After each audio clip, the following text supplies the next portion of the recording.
जेव्हा विश्वचषक चालू होत होता तेव्हा पहिला सामना हा ऑस्ट्रेलिया विरुद्ध होता। त्याच्यानंतर एक सामना वगळून पाकिस्तान विरुद्धचा सामना होता। त्याच्यानंतर एक दोन सामने वगळून न्यूझीलंडचा सामना होता। आपली उत्सुकता ताणली गेली होती कारण तगड्या संघांविरुद्ध भारतीय संघ मैदानावरती दोन हात करणार होता। त्या पार्श्वभूमीवरती मुंबईच्या वानखेडे स्टेडियमवर होणारा भारत विरुद्ध श्रीलंका सामना हा तुम्हाला एकदम पोटात गुदगुल्या करणार नाहीत, माझ्याही थोडासा करत नाही आहे, खोटं कशाला बोलू। त्याचं कारण एकीकडे श्रीलंकन संघाला व्याधींनी घासलेलं आहे, दुखापतीनं ग्रासलेलं आहे, त्यांच्या संघामध्ये असंख्य बदल झालेले आहेत। इतकंच नाही तर त्यांना कॅप्टनसुद्धा दासून चनाका दुखापतीनं त्रस्त झाला आणि कुशल मेंडिसला कॅप्टनशिप करायची वेळ आलेली। या सगळ्या गोष्टींचा जर का विचार केला तर मी तुम्हाला सांगतो की आत्ताच्या घडीला भारतीय संघाचं पारडं जड आहे हे सांगण्याकरता सुनंदन लेलीची गरज खरोखर आहे का, तर मला नाही वाटत गरज आहे। परंतु ही गोष्ट नक्की लक्षात घ्या की एकीकडे श्रीलंकन संघ झगडतोय आणि दुसरीकडे भारतीय संघ अक्षरशः टेक ऑफ करतोय। टेक ऑफ असं करायला मला असं वाटतं, त्याचं कारण असं आहे की बॅटिंग बॉलिंग तिन्ही आणि फिल्डिंग या तिन्ही क्षेत्रामध्ये भारतीय संघानं प्रत्येक सामन्यागणित थोडी सुधारणा करून दाखवली आहे। एक मॅच फक्त अशी होती की जेव्हा दोन कॅचेस हे भारतीय संघाच्या हातातून सुटले। एक कॅच तर रवींद्र जडेजांनी सोडलेला होता, तो जर का अपवाद ते गालबोट जर का सोडलं तर प्रत्येक सामन्यामध्ये बॉलर्सना जबरदस्त बॅकिंग हे आपल्या फिल्डर्सनी दिलेलं आहे, हे नाकबूल करून चालणार नाही। त्याचबरोबर जे मुख्य शिलेदार आहेत, संताजी धनाजी ज्यांना मी गमतीने म्हणेन खरे शिलेदार, रोहित शर्मा आणि विराट कोहली हे भन्नाट फॉर्ममध्ये आहेत। एखाद्या सामन्यामध्ये एखादा आऊट झाला तरी दुसरा सांभाळून घेतो आणि प्रगतीचा मार्ग, यशाचा मार्ग भारतीय संघाला शोधून देतो। हे मला बघायला मिळालेलं आहे गेल्या 6 सामन्यामध्ये। त्यामुळे गेल्या 6 सामन्यामध्ये 6 विजय जे मिळालेले आहेत, 12 गुण जे जमा केलेले आहेत, त्याचं मला खूप आश्चर्य वाटत नाही आहे। कारण दरवेळेला तुम्ही जर का परिपूर्ण क्रिकेट खेळलात तर कशाला तुम्हाला कोणी अडवेल आणि कसं तुम्हाला कोणीतरी रोखेल। खूप जणांचं असं सुद्धा म्हणणं आहे की आता सेमीफायनल यायच्यात भारतीय संघ एखादा सामना हारला पाहिजे। मी तुम्हाला स्पष्ट सांगतो, माझं काही खेळाडूंची जेव्हा बोलणं चाललेलं असतं, मी क्रिकेटचा विषय काढत नाहीत, परंतु हे खेळाडूच क्रिकेटचा विषय काढला नाही म्हटल्यावरती क्रिकेटवरती उतरतात, कारण अखेर क्रिकेट हा त्यांचा ऑक्सिजन आहे। आणि तेव्हा बोलणं जेव्हा चालतं तेव्हा खेळाडूंच्या मनामध्ये, संघाच्या मनामध्ये, संघ व्यवस्थापनाच्या मनामध्ये लय सोडायची कुठलीही कल्पना नाही आहे।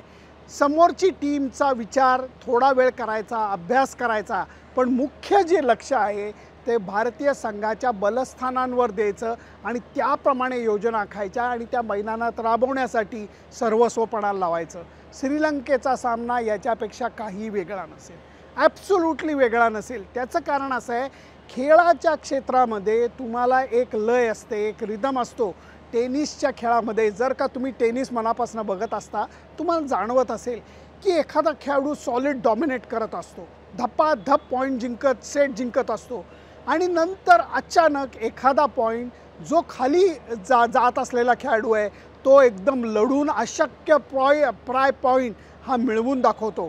त्याच्यानंतर अचानक लय बदलते, अचानक तो साधा आणि चुका करणारा खेळाडू भन्नाट फटके मारायला लागतो, अशक्य बॉल रिकवर करायला लागतो आणि एकदम सामन्याचं रूप बदललेलं दिसतं। हे खेळामध्ये झालेलं आपण बऱ्याच वेळा पाहिलं आहे। नदाल, फेडरर, जोकोविच, मी किती उदाहरणं देऊ तुम्हाला। अल्काराज नवीन याच्यातला खेळाडू असा आहे, बघता बघता लय हे बदलून टाकतात खेळाच्या क्षेत्रामध्ये। म्हणून कुठल्याही क्षणी तुम्ही नजरहाटी, दुर्घटना घटी हे होऊन द्यायचं नसतं। त्याचं कारण सामना हा सामना असतो, लय ही लय असते आणि फॉर्म क्रिकेटचा ही अशी गोष्ट आहे जी कोणालाही आत्तापर्यंत खऱ्या अर्थाने विस्तृतपणे एक्सप्लेन करता आलेलं नाही आहे।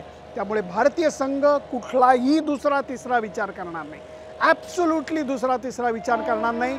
पहिल्या 6 सामन्यामध्ये जसा खेळ केला आहे तसाच खेळ करून त्याच जोशाने मैदानावरती उतरून परिपूर्ण क्रिकेट खेळून सामना जिंकायचा प्रयत्न करेल। वानखेडे स्टेडियमचं जे विकेट आहे त्याच्यावरती थोडंसं गवत लोकांना कदाचित फोटोमध्ये दिसलं असेल, पण ते जे गवत आहे ते बॉलिंग एरियामध्ये नाही आहे।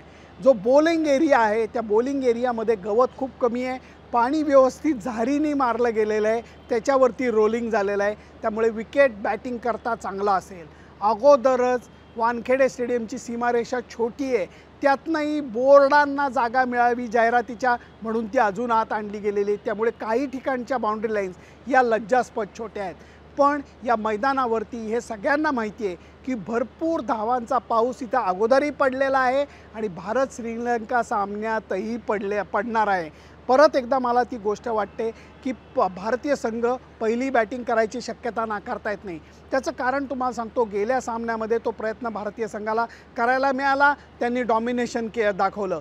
ह्या सामन्यामध्ये सुद्धा परत एकदा तो प्रयत्न करून बघणं गरजेचं आहे. त्याचं कारण असं आहे, जर उपांत्य फेरीचा भारताचा सामना झाला तर तो याच मागं असलेल्या वानखेडे स्टेडियमवर वरती व्हायची शक्यता आहे. त्यामुळे टॉस जिंकला तर कुणीही फिल्डिंग घेईल, पण जर टॉस हरला आणि पहिली बॅटिंग आली तर काय करायचं याचा अभ्यास करायचा अजून एक गृहपाठ भारतीय संघाला वानखेडे स्टेडियमवरती मिळणार आहे. वानखेडेच्या ज्या मैदानावरती नॉर्थ स्टँड गँग म्हणून एक गँग असते. ही गँग क्रिकेटचे सच्चे रसिक आहेत, माझ्या ब्लड ग्रुपचे आहेत, C+ ब्लड ग्रुपचे आहेत. तुमचेही सखे सोबती आहेत, कारण ते सुद्धा C+ ब्लड ग्रुपचे आहेत जसे तुम्ही आहात. त्यामुळे त्या लोकांना मी इथं भेटायचा प्रयत्न करणार आहे, कारण मस्त क्रिकेट एन्जॉय करतात, भारतीय संघाला पाठिंबा देतात. त्यामुळे श्रीलंकेच्या सामन्याकरता देशापरदेशातनं लोक इथं आलेले आहेत. 60-70 हजार रुपयाला या सामन्याची तिकीटंसुद्धा विकली जात आहेत. परंतु माझं लक्ष नॉर्थ स्टँड गँगकडे असेल, कारण ते खरे क्रिकेट रसिक आहेत.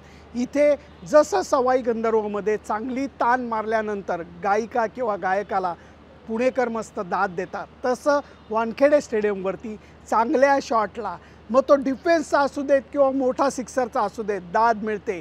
चांगला आउटस्विंग टाकून कुणीतरी बीट झाला तर असा आवाज ऐकायला मिळतो. तीच तर खरं मजा आहे. आणि त्याच्याबरोबर आता हा सगळा सोहळा एका वेगळ्या उपस्थितीमध्ये साजरा होणार, आणि तो म्हणजे सचिन तेंडुलकरचा पूर्णाकृती पुतळा, ज्याचं अनावरण सामन्याच्या आदल्या दिवशी होतं आहे. त्या अर्थाने तो पुतळासुद्धा याची सगळ्याची शोभा वाढवणार आहे. आणि त्याच्या उपस्थितीमध्ये, त्या नवीन पुतळ्याच्या उपस्थितीमध्ये, हजेरीमध्ये हा सामना रंगणार आहे. त्यामुळे एक्साइटमेंट मोठ्या सामन्याची असते तशी नाही आहे, खोटं बोलणार नाही. परंतु म्हणून 7व्या सामन्याचं महत्त्व कमी होत नाही, आणि म्हणूनच तुमचा प्रतिनिधी म्हणून वानखेडे स्टेडियमवरती मी हजर राहणार आहे. तुमचं मत काय आहे ते मला जरूर कळवा, आणि त्याच्याकरता माझं Facebook page, Instagram channel, YouTube channel like, share आणि सबस्क्राईब करायला विसरू नका. Bye bye.